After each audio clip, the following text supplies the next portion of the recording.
Hey loves, it's Kel and welcome back to Babykeledits, and in today's video I'm going to be showing you guys how you can make this cute maintenance vlog thumbnail either on your iPhone or iPad. And the apps that you will be needing is Phonto, the SuperimposeX app, and Phonto. So without further ado, let's just hop right into this tutorial. Alright, so the first thing that we're going to be doing is making the background of the thumbnail. So you want to go into Photo Grid and you want to click on Grid and you want to pick out 3 photos that you want to be included into your thumbnail background. Once you click next, you want to make sure that the ratio size is correct. So in order to check that, you want to click ratio down at the bottom, and the size for the YouTube thumbnail size is 16:9. You will see it down at the bottom when you see like the YouTube play button, but you want to make sure it's the correct size. So once you have finished up in Photo Grid, we can go ahead and go straight into the next app, which is the SuperimposeX app. So once you have gone into the SuperimposeX app, you want to click on the plus sign that's down at the bottom, and you want to click on the photo that we just created in the Photo Grid app. Once you have clicked the check mark, you can go ahead and click on the plus sign again, and you want to click on color. And what I'm doing here, I'm just matching the color out with her hair color the best way I can. I know it's pink, but it actually looked like a peachy color to me. But anyway, I'm just clicking the closest color possible. Okay, so once you have chosen your color, you want to enlarge that layer. You want to click on layers down at the bottom and then click on blend, and then the opacity, you want to decrease that to however you want it to be. It doesn't have to be a certain number or anything, just to your liking. So once you have done that, we're going to click the plus sign again, and then we're going to click on photos. So the 3 photos that you picked out in the Photo Grid, those are the same 3 photos that you want to add. So the first one I'm doing, I'm just going to remove the background, and the easier way to do this is clicking auto mask. It erases the background completely for you, but as you can see on the edges, some of the background is still there. So what I'm going to do in just a minute is I'm going to remove the background parts, like on top of her hair and some on the side where her arms are. That is what I'm going to be doing this, because you don't want that. You want it to make it, a good clean look. We don't want all that. And I don't know if I did or not, but another tip, I always say when I'm doing the edit in the SuperimposeX app, you want to click on settings while you're on mask, and you want to increase your brush smoothness to about like 50 or 60%. That will make it look more natural and not that cut out effect look like you cut it out with some scissors. No, we do not want it to look like that. You want to make it look natural and smooth as possible, like she took the photo without a background. That's how you want it to make it look like. So yeah, so that is what I'm doing. I don't have too much to say on this part, but if you do have any questions, make sure that you voice them out in the comment section below. And if you need to pause this video, go back to a certain part, please be sure to do that as well. Yeah, I will talk to you guys in a few when the next important part comes up.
Alright, so this part I forgot to mention, so I'm kind of back sooner.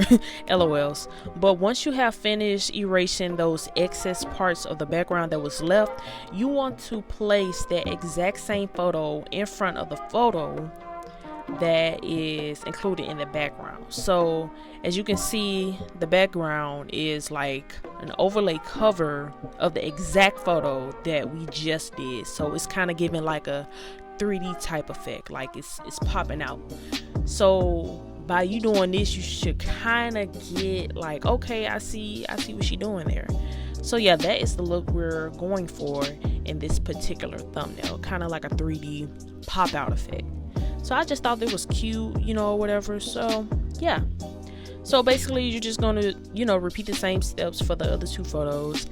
And just once you finish, you know, removing the background or whatever, erasing the excess parts, you just placing that exact same photo in front of the photo that's in the background. It's the exact same, you just placing it in front.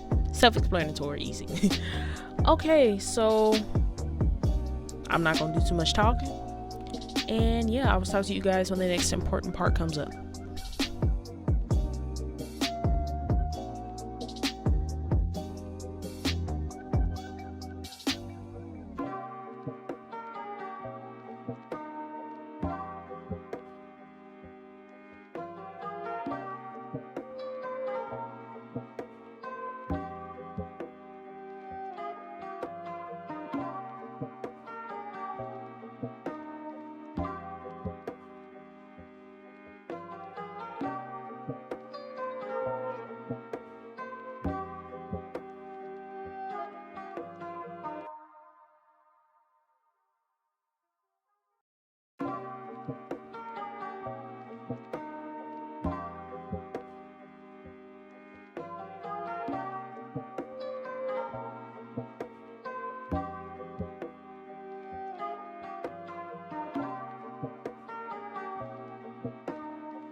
Alright, so the next thing that we're going to do is add like a gradient type of look down at the bottom of the thumbnail. So we're going to be using the same color as we did with the background. So the only thing you have to do is just tap on the layer, and then you could duplicate it like that, and then just push it up at the top on top of the other layers. And you want to click layer and then click blend, and then the opacity, you just want to bring it back up to 100. So what you want to do is click on mask, and you want to erase it, just a few, like it doesn't have to be a lot, but erase it in the middle, and then you want to click invert, and then whatever's left you want to erase that. Once you have done that, you want to go ahead and down at the bottom you just want to make like a line, like a little oval line, just like how it is now, how I got it now.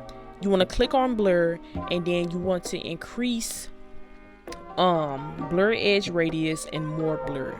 So you can do that, adjust it to your liking. Don't blend it too much because it'll kind of take away the effect that you're trying to get, but you want to make it, you know, okay, it's blurry, but you know, it has that gradient effect, if you get what I'm saying. If not, make sure that you list that in the comment section, and I can talk about it more, or whatever, I can explain it to you more. But either way, you want it to make it look like this. You don't want to make it too blend out, because you'll be able to see, like, you know, the picture of her, you know, more, but you don't want to, you know, not blend it, you know, too much either, because then the only thing you'll see is just a solid color. Okay, so once you have done that, that is the last step in the SuperimposeX app. You can go ahead and save that to your gallery, and we can go ahead and move to the next step. Alright y'all, and the final step is going straight into the Phonto app. This is where we're going to be adding the title and the subtitles. So you want to click on the camera down at the bottom, and you want to click on photo albums, and you want to pick out the photo that we just made in the SuperimposeX app. Once you have done that, anywhere on the thumbnail you can tap on it and click on add text. And the first text we're going to be adding is maintenance.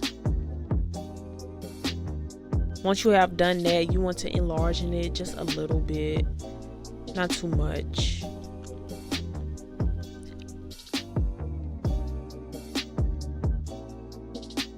Once you have done that, you can go ahead and click on style, and we're going to be adding a black shadow. So the alpha is up to 100. Click done when you're finished, and we're going to be changing the font to druk wide bold. This is not a font that is included in the Phonto app. So to get this font for free, you want to go to your browser. You want to go to thefont.com, and you want to download that font, druk wide bold. It should be available in thefont.com, but if it's not, you can just go on Bing and Google, type it in, and you should be able to download it. So make sure that this is in the center at the bottom, not like in the center that's in the middle of it, but make sure that the text is in the center at the bottom.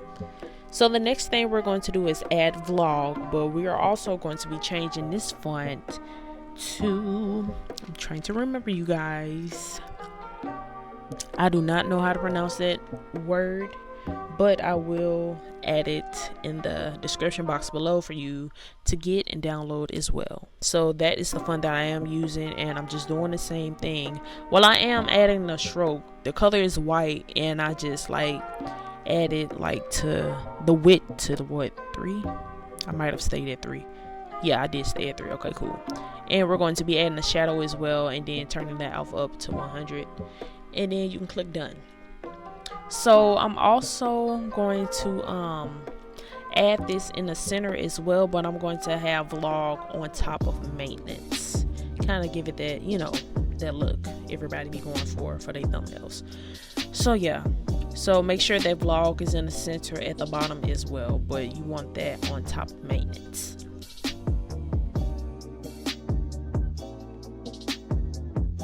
So the final step that we're going to be doing is adding the subtitles. And if you remember me explaining explaining what subtitles are in my previous videos. Is basically things that are included in the video. So this is a maintenance vlog, so you might be going to a hair appointment, nail appointment, pedicure appointment, lash appointment, anything that will be included. You know, those are subtitles which are included into the maintenance, vlog. Maintenance is about getting fixed up, getting glowed up, or whatever. So that is the purpose of subtitles. So basically you just put in key points, key features that is a part of your video. Boom. Hopefully I explained it the best way I can. LOLs. But yeah, you can add anything. You don't have to just put hair appointment. You can put, working out. That is a part of maintenance, getting your body in shape. Period. Yeah. Not gonna do too much talking. You can put anything you want. And yeah, I would just leave you to do this.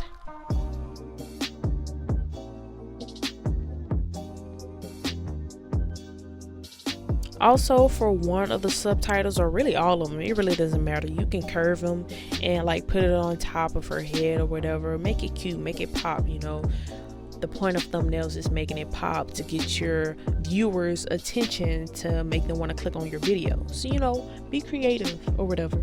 So yeah, that's another tip.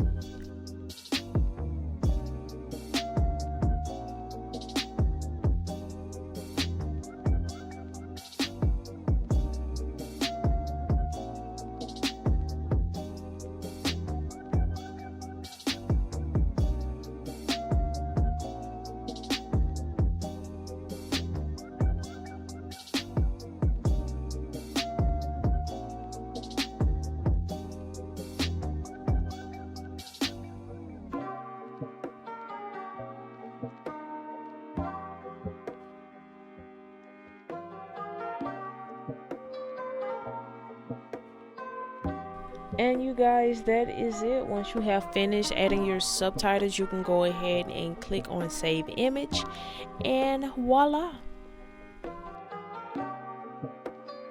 Alright y'all, and this is the final look to this maintenance vlog thumbnail. I really love the way it came out to be. I don't know, I think I've seen her pictures on either Pinterest or Instagram. I don't know, that's not the point, but either way, it just really caught my attention. I just had to do something with it, and this is what I came out with. So I really hope you guys enjoyed this tutorial. If you have any questions, make sure that you make them be known in the comment section down below. Thank y'all so much for watching. Make sure that you like, comment, and subscribe. Make sure that you turn on the notification bell to keep up with me when I post and upload videos.